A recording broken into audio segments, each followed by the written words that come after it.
So Digimon TCG, released early 2020, this trading card game is something that I've collected, traded, played, and something that I've really enjoyed. I wanted to share some of the knowledge I've picked up while collecting and create a video for new collectors to help them get into this hobby and hopefully encourage even more people to start collecting and also start playing as well. So what is Digimon?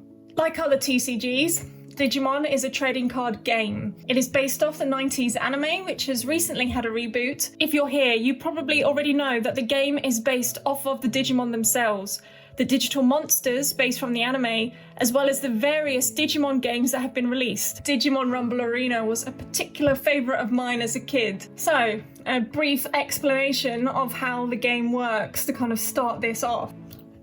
The aim of the game is to get rid of the enemy player's security cards. They have 5 of them. So you attack and they reveal the security cards. Hopefully you can just get through them all, no problems. And then once you've gotten rid of all 5, you then go and attack the player directly, which wins you the game. You also have to defend your own security and to stop the enemy player from doing the same to you. Each card has a colour, though soon cards are going to have dual colours, but that's not for this video. Red, blue, yellow, green, purple, black, and neutral. Each colour has its own way of playing. Red, for example, has a very aggressive style to it, while purple trashes its own cards to activate effects. The game then uses this thing called a memory gauge system, where if the memory goes below 0 on your side, it swings to the other player's turn. I'm not going to go into detail of how this works, but that is what this number is referring to on the card. So this is telling you how much it costs to play or how much it costs to digivolve. So if I have 2 memory here, and then I want to play this Vmon, which costs 3 memory, it is then going to go to the other player's turn, and they start with 1. Of course, within this, there are card rarities and types, which is where things start to look more interesting for a collector. There is your standard common, uncommon, and rare cards.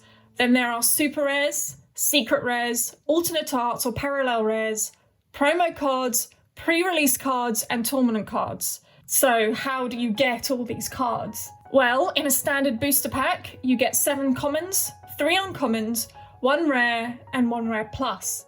That rare plus could be a super rare, a secret rare, or an alternate art. Unlike something like English Pokemon TCG, Digimon have guaranteed hit rates in a booster box. It depends on the expansion, which I will go into more detail later. But in a booster box, you get 24 booster packs, and within those you will hit 7 super rares and 2 bigger hits. Those 2 bigger hits could be a secret rare, an alternate art, or even a secret rare alternate art, which is one of the things I love about Digimon, is the guaranteed hit rates.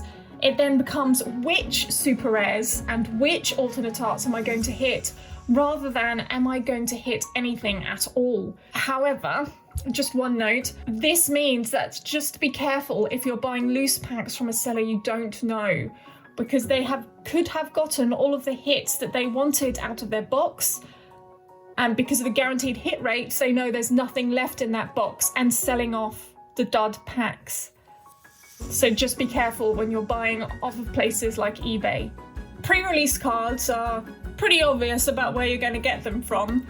You go to a Digimon pre-release event and you'll be given a small booster pack with the pre-release cards inside. Due to COVID restrictions, I was getting pre-release booster packs when I was buying an early booster box. These, by the way, contain 2, and the pre-release cards are any of the set common to rare. So you won't get a pre-release stamp super rare card, but you could get a pre-release rare card like this Black Wall Greymon here. How these are distributed is really up to your local seller, your LGS. One of mine did it, so you can only get it from the pre-release event.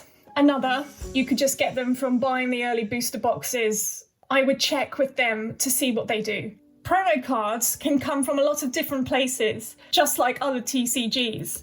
You can get them as box toppers, dash packs, power-up packs, when you buy a booster box, special events or dates like anniversaries, or magazines will give them out with certain issues. Like I got this one from a set of 6 from Tabletop magazine. Tournament cards are, of course, obtained by winning or playing in tournaments. They can be brand new cards or alternate art cards like this Greymon here.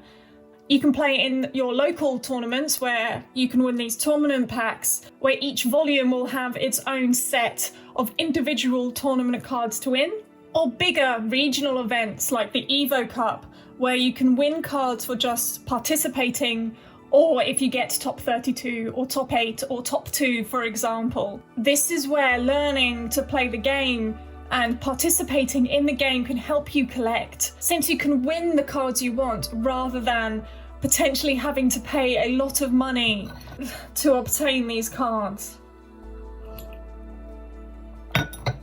Also, when it comes to collecting these rarer cards, knowing about the game and the meta can really help you, even if you don't really play, since the prices right now are really driven by the meta. Back when Digimon TCG first came out in early 2020, the secret rares and alternate art were very expensive, especially for Digimon like War Greymon, as they are fan favourites.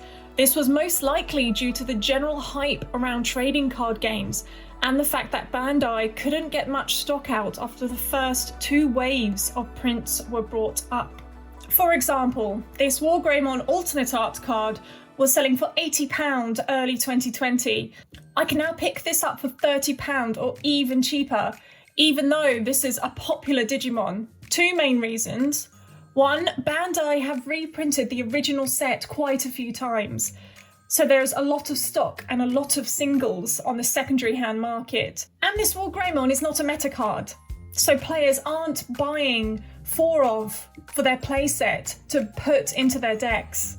So this is a must-have card for a War Greymon fan like myself, and it is much cheaper for me to buy this now than if I had bought this months ago. And because of this current shift in the Digimon market, where singles are generally affordable, is perfect for collectors who know what alternate art cards are not meta and therefore much cheaper to buy, or know that while a meta card is meta right now, it won't be in the future, so the price will drop and therefore be cheaper to buy. And this is why I wanted to make this video. It's never been better for a Digimon collector, and while I don't know what the future will bring, I know Bandai are definitely in it for the long haul, and so it's a great time to join in and start a collection. While I would never tell anyone what they should and should not be collecting, I can let you know what sets are currently out, what are my favourite cards from them, to help you decide what either Digimon cards you want to start collecting or what sets you want to dive into first. So you have the very first original English set. Now, I say English since the Digimon Trading Card Game first came out in Japan. In fact, it had been out in Japan for a while before it made its way over here,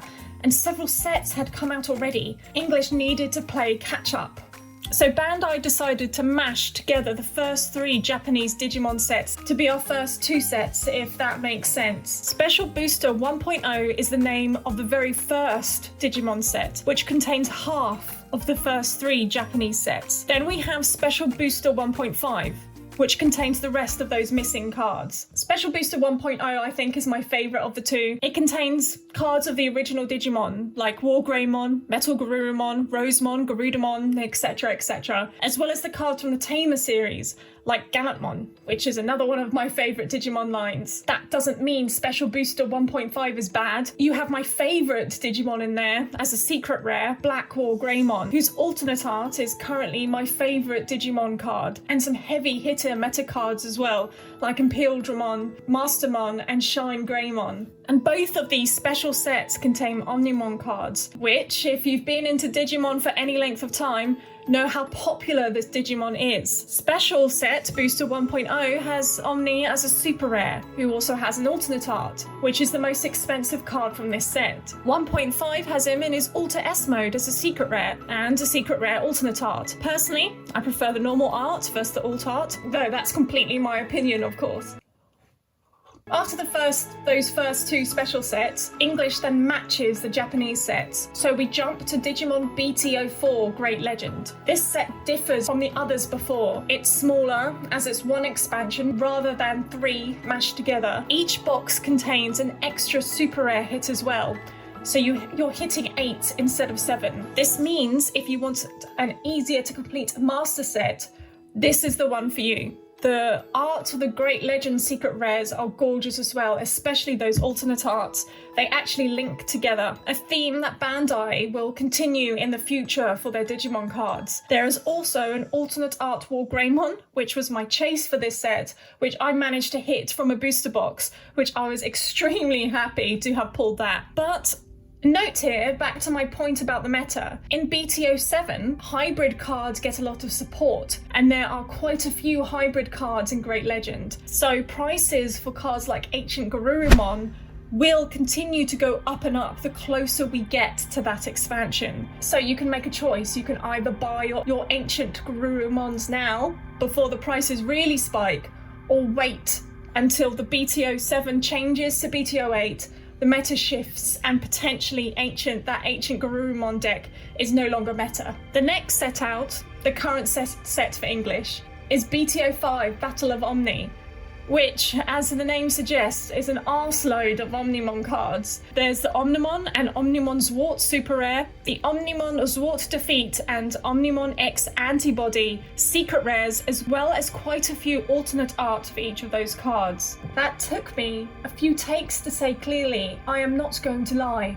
If you like Omnimon, then Battle of Omni is right for you. It's an amazing set, where the alternate arts actually make a pair. For example, this Armageddon and Omnimon pair go together, which, if you're not wanting to do a master set, make it very difficult not to want one. I have the problem of, well, if I've hit one half, then I really should pick up the other half, right? The next set to come out is BTO 6 Double Diamond, the most anticipated Digimon expansion. I say most anticipated for a number of reasons. For myself, it's the new style of alternate art, which adds texture to the cards, as well as having alternate arts for common cards like this Agumon and Gabumon. Look at them, they're amazing. Look at those flowers. The meta shifts with this expansion in a really interesting way, bringing in Jesmon and the Systemons, the deck I'm most looking forward to building in that format. To note here as well, Systemon Noir is going to be a Japanese exclusive because of all of the Catholic and nun connotations that Bandai didn't want to mess with. So instead we get this Systemon here and her alternate art form as an English exclusive.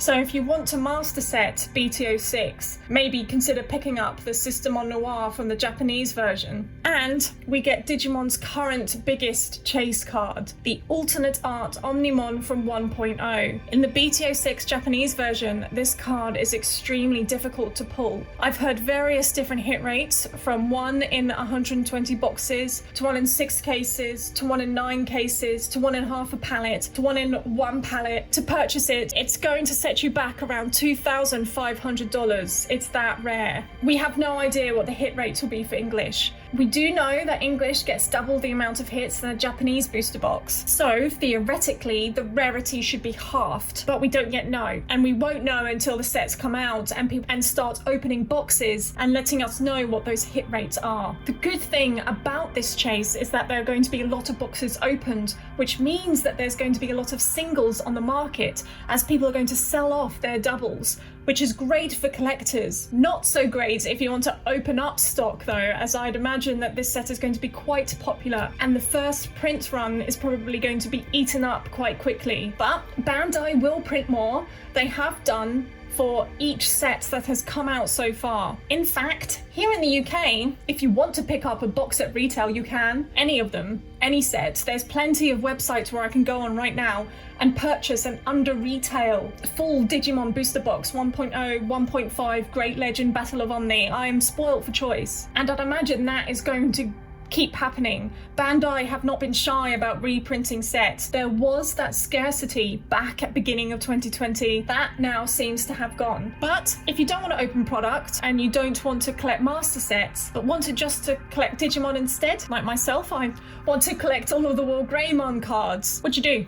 As mentioned before, the prices are really driven by the meta. So if you want to collect all the cards of a certain Digimon and none of those are playable, you're in luck. They're going to be pretty cheap, or pretty affordable anyway, and you're most likely going to be able to pick them up pretty easily. You may hit a snag if one of those cards you want is meta and also difficult to obtain. The Pulsemon promo is a good example of this. This is a staple in a lot of yellow decks and is a promo. You could only get this card from BTO4 Great Legend Prerelease, which makes it quite an expensive card. Not only do you have to worry about promo cards, but tournament cards as well. For myself, there is a War Greymon card you could only get if you get into the top 2 of a large regional online event, which means to get some of these cards, you either need to get good or cough up around $1,000 to be able to afford some of these winning tournament cards, which is maybe a tad unrealistic for a lot of collectors. And even though I play casually, so I'm just dealing with the fact that there's just going to be War Greymon cards that I'm never going to own. However, some of these tournaments have participation cards, which are alternate art cards that can only be received in these events. The one I joined,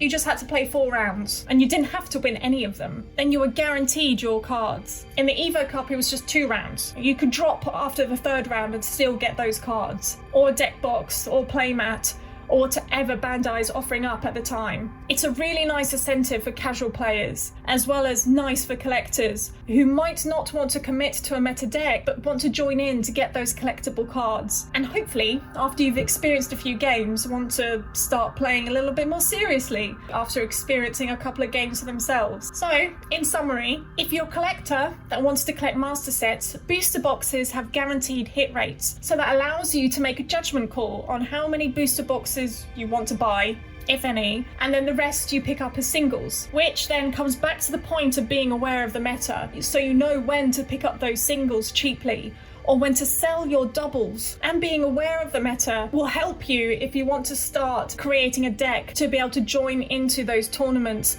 to collect those tournament only cards rather than having to buy them, and they might be quite expensive. If there is one part of the hobby that I've not really touched on, which is collecting sealed product. I don't want to go into too much detail on this part of the hobby, as honestly I've not got a lot of advice to give. Bandai have reprinted the shit out of 1.0 and 1.5, so if you wanted to pick a sealed box up now for your shelf or wherever you want to put it, now could be a good time. Or they might continue to print more and they might go down in price even more, and shops might start putting them up for sale to be able to shift their stock. Or maybe not, maybe this is the cheapest they'll ever be. I don't know. And if you come here for investing advice into Digimon and Digimon sealed product, mate, I'm just a random wanker on the internet. I'm not your financial advisor. What the fuck? So I hope I've covered a lot of things that you need to know as a new collector. There's bound to be info missing, as this is kind of like a general knowledge sweep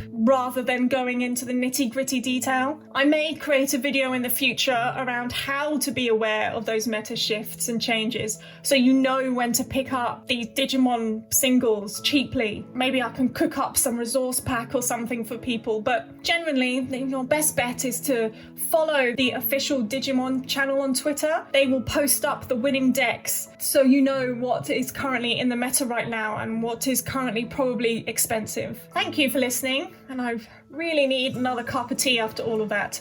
Jesus Christ.